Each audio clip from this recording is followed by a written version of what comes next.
Bismillahirrahmanirrahim. Alhamdulillahirabbil alamin. Wassalatu wassalamu ala asyrafil anbiya'i wal mursalin sayyidina Muhammadin wa ala alihi washabbihi wasallam. Qala rabbi shrah li sadri wa yassir li amri wahlul 'uqdatam min lisani yafqahu qawli. Amma ba'du. Wa bisanadil muttasil al-Imam Abi Zakaria Muhyiddin Yahya bin Syarafin Nawawi Dimashqi fi Riyadhis Shalihin rahimahullahu ta'ala wa nafa'ana bihi wa bi'ulumihi wa bi asrarihi wa bi asrari sa'iris salihin ila an qala wa an Jabir bin Abdullah al-Ansari. Sebelumnya di atas itu hadis yang dari Sayyidatina Aisyah radhiyallahu anha, beliau menuturkan bahwa Nabi bersabda, la hijrata ba'dal fathi, tidak ada kesempatan hijrah setelah Fathu Mekah.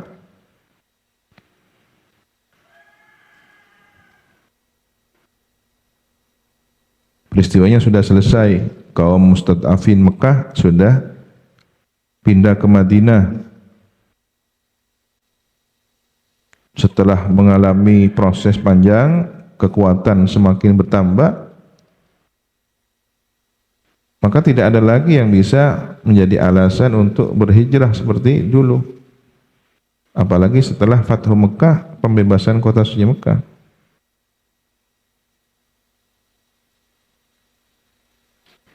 Yang tersisa apa? Walakin jihadun, tetap ada jihad, menghadapi musuh, itu wajib.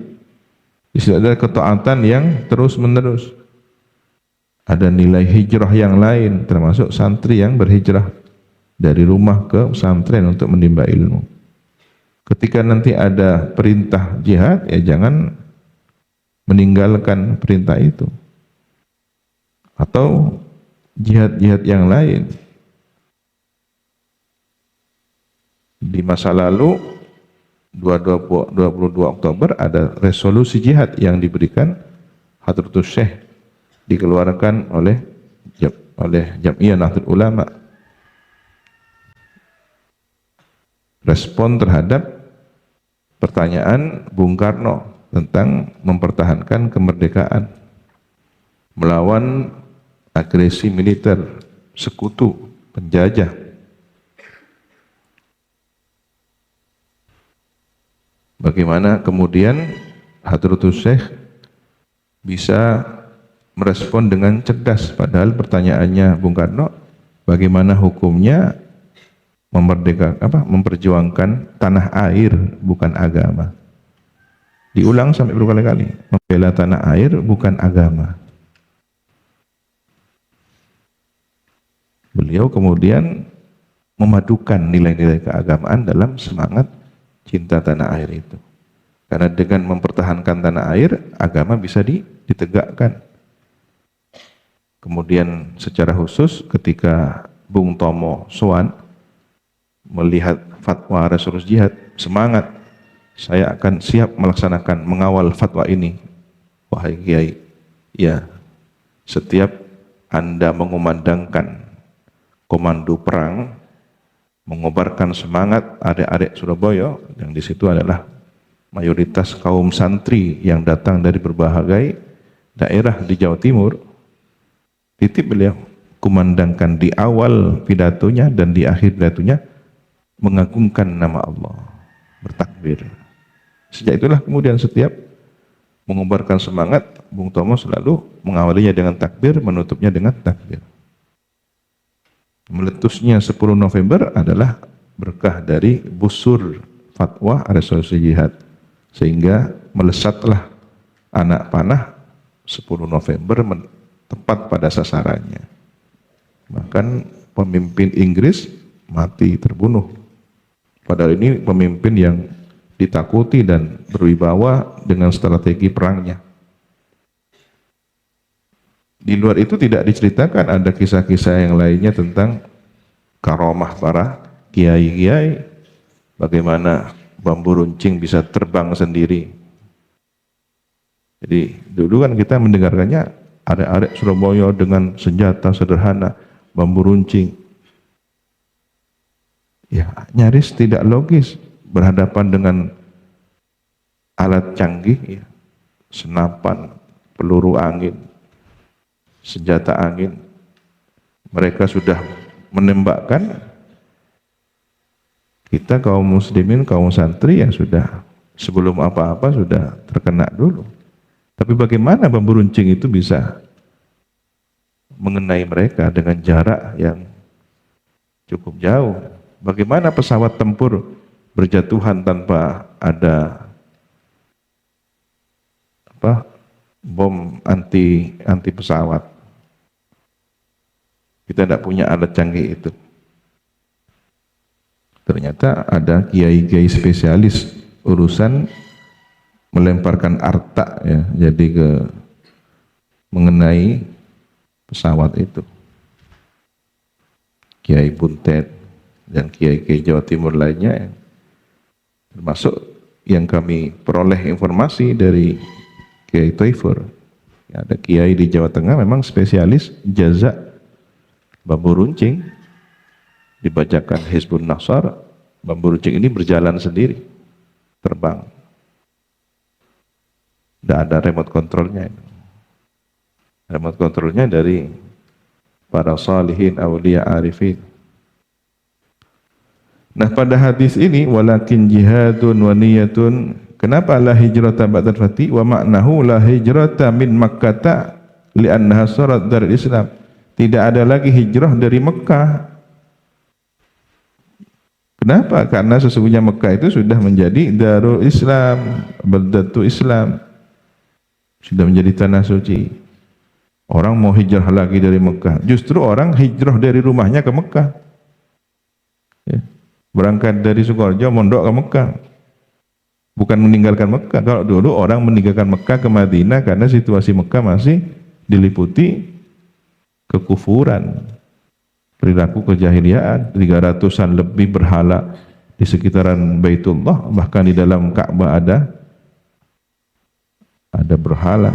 Begitu Nabi membebaskan waktu Mekah, dikeluarkan, dihancurkan semua berhala itu, dibersihkanlah Masjidil Haram hanya khusus untuk orang-orang mukmin. Sejak itulah kemudian wilayah itu menjadi wilayah yang terlarang bagi non-muslim. Wa an Jabir bin Abdullah al-Ansari, dan diriwayatkan dari sahabat Jabir bin Abdullah al-Ansari radhiyallahu anhuma, semoga ridha Allah kepada sahabat Jabir dan Sayyidina Abdullah, ini putra dan ayahnya. Qala, berkata siapa Jabir bin Abdullah, kunna, ada kami ma'an Nabi, bersama Nabi sallallahu alaihi wasallam, fi ghazatin, dalam suatu perang. Faqala, maka bersabda Nabi, inna bil madinati larijalan ma sirtum masiran wala qata'tum wadiyan illa kanu ma'akum habasahul marad. Sesungguhnya di Madinah ini larijalan, sesungguhnya atau pasti niscaya ada tokoh-tokoh, orang-orang yang memiliki peranan penting, rijal, ya. Bukan hanya sebagai sosok laki-laki, tapi ini adalah orang yang memiliki peranan penting. Seperti istilah rijalallah, orang-orang laki. Apakah kemudian dinisbatkan kepada Allah? Tidak, ini orang-orang pilihannya Allah. Rijalallah itu orang-orang pilihan Allah, diberi pangkat kewalian oleh Allah.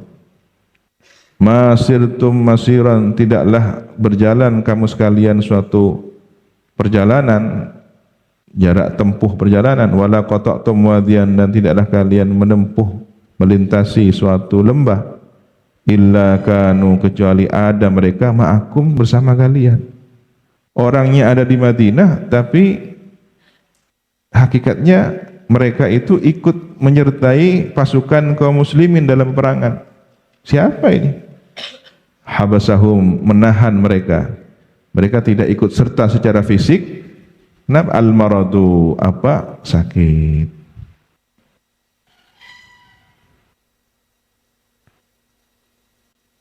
Tapi karena kondisinya tidak memungkinkan, maka niat itulah yang menyertainya. Ini kan bab masalah niat. Bab masalah niat. Kekuatan niat itu sampai sebegitunya. Orangnya tidak hadir secara fisik, tapi niatnya dinilai oleh Allah. Isyarah lain boleh jadi dengan niat yang sungguh-sungguh, ada orang yang secara ruhani dihadirkan untuk ikut berjihad. Bukankah ada hadis lain yang menjelaskan Allah ini punya wali khusus, makomnya seperti makom syuhada, ya, makomnya makom syuhada. Tapi kenapa kemudian tidak seperti wafatnya orang-orang yang mati syahid di medan pertempuran?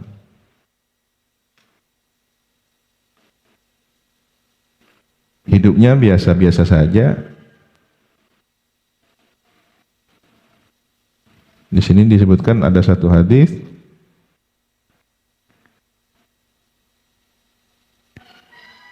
Inna lillahi ibadan, sesungguhnya bagi Allah adapun hamba-hamba, yasrifuhum anil qatli, yang memalingkan Allah kepada mereka dari terbunuh, tidak mati dalam peperangan, wazalazil, tidak mati dalam bencana alam, gempa bumi, wal asqam, tidak mati karena penyakit.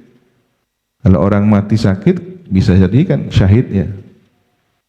Ini enggak, mati wajar, wafatnya biasa saja, wajar.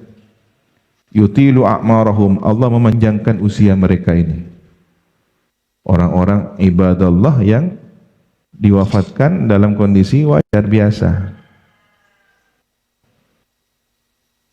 Fi husnil amal, wafat panjang usia dalam kebaikan amal, wa yuhsinu arzaqahum, bagus rezekinya. Hidup biasa, bertani, berdagang, ngurusi keluarganya. Wa yuhyihim fi afiyatin, hidup kondisi afiat, beraktivitas biasa, berbuat baik, amal saleh. Wa yumituhum fi afiyatin, wafatnya juga sehat afiat.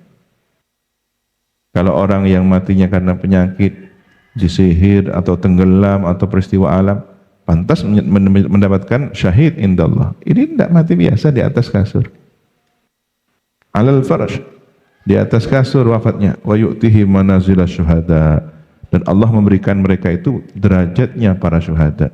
Dari mana? Ada kekuatan hati, kekuatan batin, kekuatan ruhani. Mereka adalah al-arifuna billah. Menurut Imam Ibnu Ajibah, la'allahum al-arifuna billah, boleh jadi ini yang dimaksud oleh Allah, hamba-hamba pilihan ini ibadan, ya, inna lillahi ibadan, sebenarnya bagi Allah ada hamba-hamba yang istimewa. Itu wajar, boleh jadi ngurusi umat, ngurusi orang-orang yang menimba ilmu, sebagai guru, sebagai ustadz. Banyak para kiai hidupnya biasa, tidak ikut perang apapun, tapi wafatnya mati syahid. Ini semakna dengan ini. Tinggal di Madinah, tidak ikut perang bersama Rasulullah, tapi hakikatnya membersamai pasukan itu.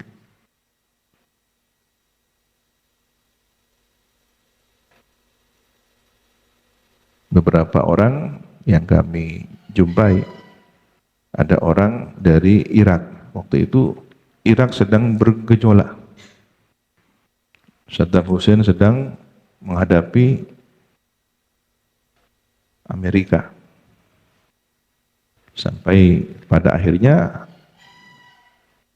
mengakibatkan kehancuran negerinya, dan beliau pun ditangkap.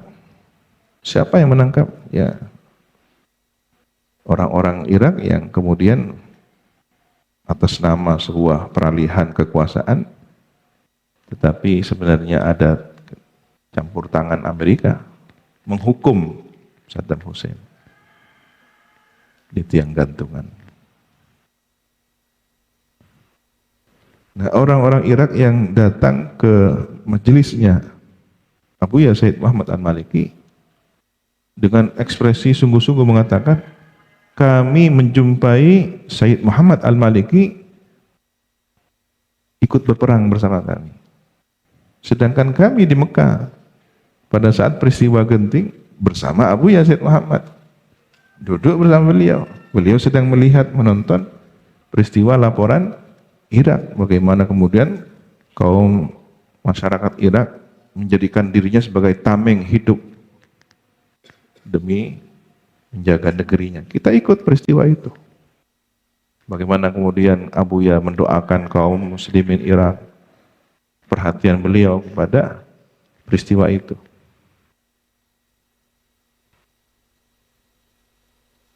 Dan berapa banyak orang-orang menyaksikan, sebagian orang-orang saleh ikut hadir dalam peristiwa-peristiwa di Palestina.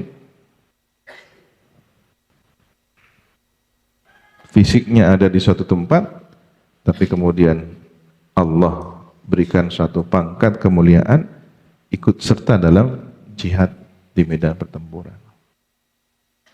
Ini kalau bukan karomah apa namanya? Ini maqam.